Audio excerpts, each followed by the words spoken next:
So I'm just going to talk you through how to access and monitor your impact data. So this is particularly where your dashboard and your report section comes to life.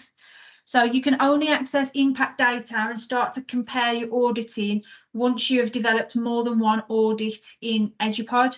So if you still only have one audit, then at the moment you're not ready to start succession planning and you're not ready to start monitoring that impact data. Also, it's really important that you make sure in your first audit you have sent out some surveys and you've sent out, you've inputted your impact data in terms of your school's current statistics. If you haven't got those in place in your first audit, you need to do that first before you start succession planning and before you start thinking about creating your second audit, because ultimately you haven't got a baseline to move forward from.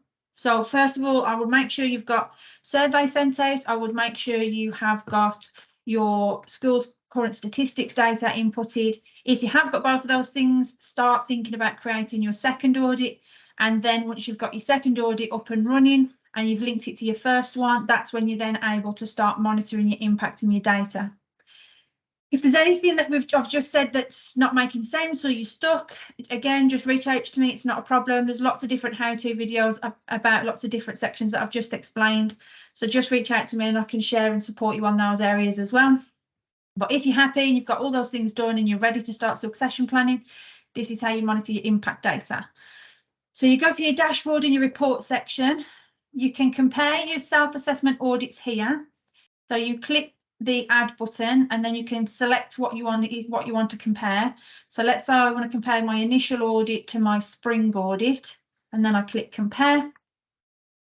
That will give you the same screen that you can see when you go into your normal dashboard and your reports, but it gives it you from a comparative view. So it will show it you from your first audit to your second. It's reflective of the scores that you rated yourself across in your self-assessment audit for each of the principles here. And then it will also compare as well all of your survey results which were sent out.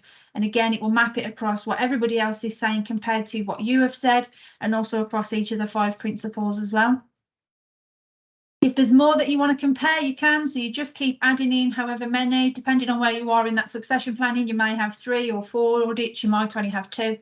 But you can add as many as you wish. You can compare them and you can download the report and print the report into a PDF document as well if you want to.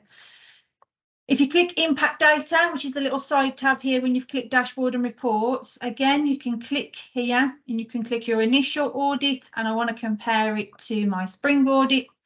Impact data is reflective of the school's current statistics data that you put in.